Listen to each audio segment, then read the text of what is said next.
Hey everyone, it's Mr. Hollywood, and today I will be giving you guys the ranking of the top 10 villains of all time, in my opinion. Now, before I give you my ranking, feel free to share your ranking down below in the comments. And honestly, just especially for villains, this was a hard job just to narrow it down to my top 10. So, like I said, next week I am gonna do a big movie tier list, 3 parts, and then I'm gonna do a super cut. I can't wait for that. But anyways, let's just start off with my number 10 favorite movie villain. That's gonna be Roy Batty from Blade Runner. I absolutely love this villain, partially because, and it's interesting, some of these people aren't as evil, but they're the villains of the story. So that's kind of where I'm going with this. So yeah, like in Blade Runner, and before I even just say anything, spoiler alert if you guys haven't seen it. If you guys haven't seen the movie, just skip to the next one. But yeah, the whole premise of this villain is that in Blade Runner, he's one of those aliens that only has 4 years to live. And at the start of the movie, I believe he has been alive for 3 years and 10 months. So he has 2 months till his time is up. And basically, his goal is to try to kill Harrison Ford's character so he can get more time. And then that beautiful arc at the end, that's what earns him a spot on the list, is where at the end he basically knows he's going to die no matter what. So instead of trying to kill Harrison Ford, he lets him live. And I just think that scene, like in the rain, I think that was a beautiful ending to his character. So, yeah, just for that, he earns a spot in the top 10 villains of all time, in my opinion. Mainly because of just his heroics. Now, coming in at number 9 is Hans Gruber from Die Hard. I mean, how can you not love Alan Rickman as Hans Gruber? He was intimidating from the second he walked in as someone who just held everything for hostage. And, like, that scene at the end where he falls off the cliff is obviously iconic. And, yeah, he basically just someone who was playing mind games with John McClane the whole game. And I just think Alan Rickman portrayed it perfectly. So, yeah, I love Hans Gruber as a villain. I don't know how you don't. And he is my number 9 favorite movie villain. Now, coming in at number 8 is Terrence Fletcher from Whiplash. I mean, there's a reason why J.K. Simmons won an Oscar for this, because he played an awesome villain, someone who, you wouldn't necessarily say he's as evil as someone like Darth Vader, but he did like a lot of horrific stuff, like where he makes him like the guy that you kind of despise because of how he treats a kid, and when he throws chairs. And J.K. Simmons really brought his whole A game to this character to show us how intimidating that this guy will not mess around, and he will do anything to push his students, which is, it is an understandable motive. So I don't know, like he's more of just the antagonist of the story, though I will still put him on the list, and I think he was a great antagonist at that. Now, anyways, coming in at number 7. And remember what I said last video, I can only include one per franchise. That's kind of the same thing here, but I kind of just put these two right next to each other because I kind of couldn't leave either of them off. And that was Heath Ledger's Joker and Paul Dano's Riddler. And I'll give an honorable mention to Aaron Eckhart's Two-Face. But these two were clearly the ones that would have taken the spot. If I had to choose, I think I like Heath Ledger's Joker just a little bit more than Paul Dano's Riddler.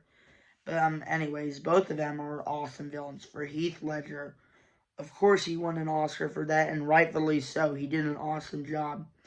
As someone who honestly kind of has a point where one bad day and you're just like Joker, and the whole mind games at the end with he did on the boats. I think that scene was incredible, where he's basically like manipulating them and showing that when these guys are under pressure, they would kill the other ones just to get out of it. And ultimately, in The Dark Knight, Joker won. If you can take a man like Harvey Dent and turn him evil, Joker ultimately won. And yeah. And Paul Dano's Riddler, from the second you see him in the Batman, when he kills the mayor, you know that he's someone that isn't messing around. And then at the end, when he got caught, and then he's, still caused the caused a flooding on Gotham, and then you see his subscribers. I mean, yeah, I really hope to see more Paul Dano's Riddler and the Batman too. But anyways, both of these guys are awesome villains, and they are both, like, respectively my number 7. However, Heath Ledger would be the one that is superior to Paul Dano's Riddler. Now, coming in at number 6 is the T-1000 from Terminator 2. The guy that ultimately tried to kill John Connor. And also, I almost debated putting the Terminator, the T-800, and despise the villain, but I like the T-1000 more as a villain. And you will see last video, I put T-800 as a hero on the list. Anyways, the T-1000, he's a great villain as someone who was trying to kill John Connor. And like I discussed last video, how it, kind of pushed for Terminator, where how he was programmed to be the good guy this time and to make things right. And yeah, like from just the second you see Robert Patrick as the villain early on, you know that this guy is a force to be reckoned with. And at the end, he ultimately died, but I think it was a heroic death where it was a great final battle between him and the T-800. So yeah, anyways, he comes in at number 6. Now, top 5, and this is like its whole new level. But coming in number 5 is Neil McCauley from Heat, played by the great Robert De Niro. And I actually just will point this out. They are making a Heat 2, where apparently they're going to have a young Neil McCauley played by Adam Driver, which I know they're going to have a sequel. It's a prequel/sequel. I'm actually really excited for the prequel part. Sequel part, I feel like I can live without. But anyways, Neil McCauley in Heat. Someone who I wouldn't even say is as evil as the others. He's just robbing banks, which is obviously evil, but he's not, like, trying to kill people unless someone went in his way. And his dynamic with Al Pacino in this makes him a great villain. And that final shootout at the end was ultimately heroic. And, it was also really sad when you saw him die, where, like, this guy where at the end, Al Pacino lost everything in this movie. And honestly, it was hard for him to kill Neil McCauley, but he had to because he was dangerous. But yeah, like, Neil McCauley was a great villain throughout the entire movie, and Robert De Niro absolutely did a great job. And slightly above him at number 4, similar thing, Vincent and Collateral, which is kind of funny because they're both directed by Michael Mann, and they're both LA nighttime thrillers. And maybe it's not a coincidence because maybe Michael Mann's just a genius with LA nighttime thrillers. Anyways, Vincent Collateral, played by Tom Cruise. It's no secret that I love Collateral and I love Tom Cruise. And when you have him play a villain, that's obviously going to make me so excited. And he absolutely did not disappoint. From the moment he walks on screen, with just the car scenes with Jamie Foxx throughout the movie, where they have a good dynamic, but then at the end, obviously, they had to betray each other. And similar thing, I think it was like a very moving scene when he died, where basically it's like he regretted doing everything. So it's kind of like, it's a little bit like Darth Maul in Star Wars Rebels, where the guy that was causing, like, pain to the other guy, basically, the hero still confronted them and, like, basically gave them a warming death, which is kind of sweet to see this it's kind of sweet to see this when your villains still get, it's beautiful. But yeah, like Tom Cruise, Vincent Collateral, number 4 villain, awesome dynamics with Jamie Foxx, so he is my number 4. And now the top 3 is even a bigger jump. But coming in at number 3, and I kind of had to put these two together, Darth Vader and Emperor Palpatine. And honestly, if you guys ask me who I like more, I think Palpatine's always a few steps ahead of Vader in my mind. Mainly because I feel like Vader kind of wouldn't exist without Palpatine. Because Palpatine was the person that kind of created Vader. Or no, not kind of. He definitely created Vader. And I think Palpatine, through and through, no matter what I feel about the movies he's in, I think he's constantly awesome in everything. From being the mastermind behind the prequels, where he was the one that was hiding in the backgrounds in the Phantom Menace and Attack of the Clones, and then obviously in Revenge of the Sith, everyone found out, but he was a genius enough to keep it a secret for like 2.5 movies, and like the Clone Wars stuff for I think like 13 to 14 years, because I believe episode 1 and 2 had a 10-year jump, and then Clone Wars took place for 3 years. So he got away with it for like 13 to 14 years from being the person behind everything to in the Star Wars original trilogy. He was obviously the one that was hiring Vader to do all this. And even for Vader, like, I don't love the whole execution of how he became Vader, but when he was Vader, I mean, through and through the original trilogies, he obviously was awesome. From the moment he walked in New Hope, and honestly, I'll just shout him out for Rogue One. That scene was fire.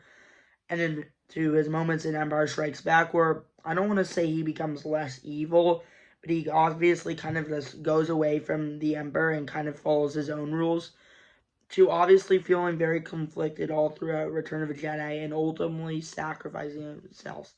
And then I know some trolls online like to say, oh, his redemption was ruined in Rise of Skywalker. It's like, no, it wasn't. And don't, like, even if you don't like Rise of Skywalker, you cannot even try to say that his redemption was ruined, because it mattered in the moment. And even Palpatine, I don't actually mind what they did with him in Rise of Skywalker. I was fine with that. So it's not like I was mad about it. So Palpatine is actually pretty easily an awesome character. So yeah, Palpatine and Vader both go hand in hand, but I do prefer Palpatine slightly more. And coming in at number 2 is Thanos. From the moment he showed up in the Avengers briefly, the guy who's always been lurking in the backgrounds, kind of like Palpatine, but then in Avengers Infinity War and Endgame, that was his time to shine, and he absolutely did not disappoint. From his first moments in Infinity War to his end in Endgame, I think it was all beautiful. And he honestly, yeah, same thing. Like, great villains are actually some right in a way. And he's right. Like, he actually is kind of saving them while also doing a lot of horrific stuff. So you obviously need to see him be defeated, but he also has a point. He isn't just some mustache twirling villain, which I appreciate. So yeah, I mean, I think Thanos is a great villain. I love him through and through, and it's gonna take a damn great Marvel villain to top him. So Thanos is my number 2 favorite movie villain of all time. But coming in at number 1 is Tyler Durden in Fight Club, which I almost debated not putting him on the list because he is more of an anti-hero. And he doesn't even really pose a threat to anyone because he is the lead of a movie. But he also does so much like Opal stuff. It's like, yeah, he is a villain. I can't just not put him as a villain. And he's an awesome one at that. And he's a little more misguided than outright evil, but he does do a lot of evil stuff, so I will count him as a villain. But yeah, from the moments you just see his dynamic with Edward Norton, and I just think Brad Pitt did an awesome job. And you know how he just started this illegal Fight Club stuff behind the scenes, to even the ending. The ending in Fight Club is possibly the best ending of all time, honestly. And I don't want to actually even say that much, because it's a little bit, if anything, it's a little bit harder to explain and make easier to watch. So yeah, like, I honestly don't even want to say that much more about Fight Club. If you guys haven't seen it, go watch Fight Club, and then let me know what you think of Tyler Durden. But I think he is an awesome villain, through and through. Possibly my favorite movie character of all time. He's definitely up there. So yeah, Tyler Durden is my favorite movie villain of all time. And in this competitive field, these are just my 10 favorite movie villains of all time. Plus, there's probably a lot of awesome villains I missed. So, you know, maybe one day when I see so much more movies, this list will change. But for now, that's the top 10. And Tyler Durden is my number 1. Now, thanks for watching.